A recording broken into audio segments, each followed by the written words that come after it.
NATO Secretary General Mark Rutte made a significant visit to Kiev today, where he held a joint press conference with Ukrainian President Volodymyr Zelensky, signaling unwavering support for Ukraine amidst its ongoing conflict with Russia.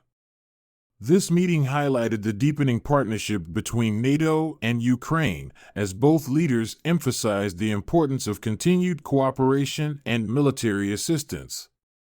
President Zelensky warmly welcomed Secretary General Rutte, acknowledging the crucial symbolism of his visit at the beginning of his term. He reiterated that Ukraine's top priority remains full membership in NATO, aspiring to become the 33rd member of the alliance. Zelensky emphasized that the Ukrainian people have earned this right through their dedication to defending shared Euro-Atlantic values. Zelensky outlined the Victory Plan, which is focused on both achieving military success and securing long-term geopolitical stability for Ukraine. This plan, he explained, includes establishing Ukraine's position within the broader European and global security framework.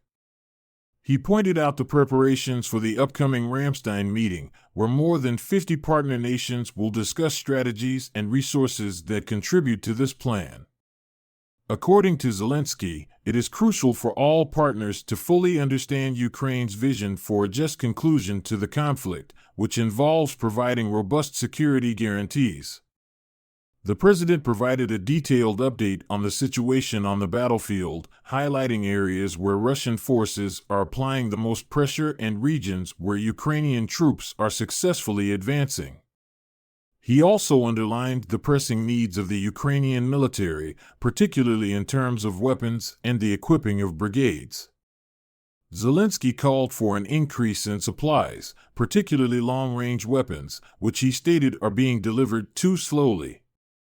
He stressed that Ukraine requires sufficient quantities of these weapons to maximize pressure on Russian forces, paving the way for meaningful diplomatic progress. Another key issue discussed was Ukraine's need for enhanced air defense systems. Zelensky underscored that a coordinated international effort to counter missile threats, similar to what has been witnessed in the Middle East, is essential for ensuring Ukraine's security. He referenced the successful downing of Iranian missiles by a unified coalition of allies, drawing parallels to the need for a similar collective effort to counter Russian missile attacks on Ukraine. NATO Secretary General Mark Rutte also spoke, reaffirming NATO's commitment to supporting Ukraine. He praised President Zelensky's leadership and the resilience of the Ukrainian people, stressing that their fight for freedom embodies the fundamental values of NATO.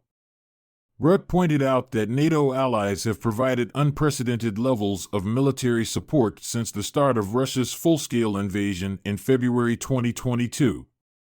Despite this, he acknowledged the continued need for more assistance and committed to ensuring that Ukraine receives increased levels of equipment, training, and overall support. Secretary General Rutte announced that NATO is establishing a command center dedicated to coordinating security assistance and training efforts for Ukraine, aiming to enhance the country's interoperability with NATO forces.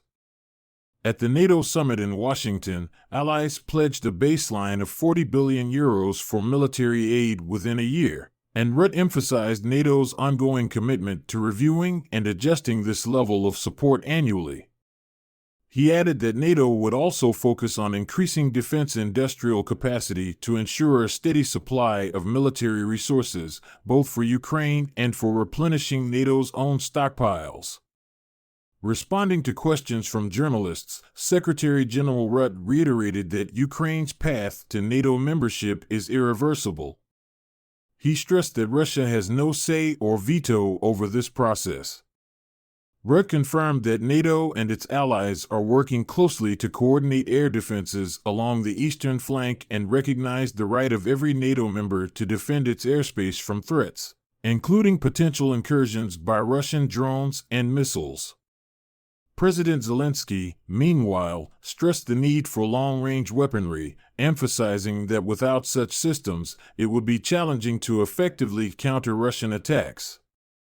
He called on allies to provide Ukraine with the means to protect itself, especially in light of the ongoing missile and drone threats.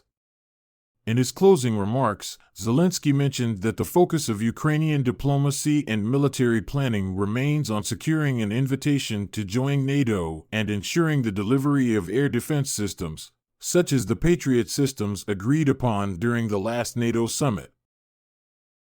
Both leaders concluded by affirming the deepening relationship between NATO and Ukraine, with Secretary General Rutte emphasizing that Ukraine is closer to NATO membership now than ever before.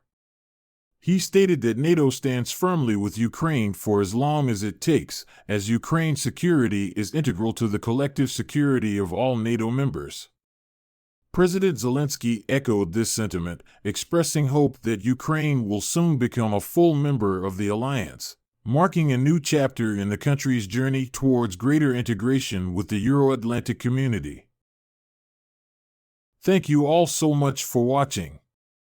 I hope you found this video informative and insightful, providing a clearer picture of the current developments between NATO and Ukraine. Your support truly means a lot, and it helps us continue bringing you important updates from around the world.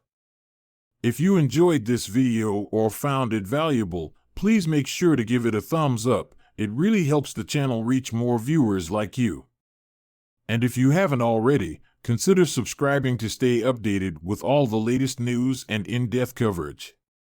Don't forget to click the notification bell so you never miss an update. We've got a lot more content coming your way, and you definitely don't want to miss out. Once again, thank you for your time and for joining us on this journey. Your engagement, whether it's liking, sharing, or commenting, helps keep these conversations going and brings more visibility to important topics like these. Stay safe, take care, and we'll see you in the next video.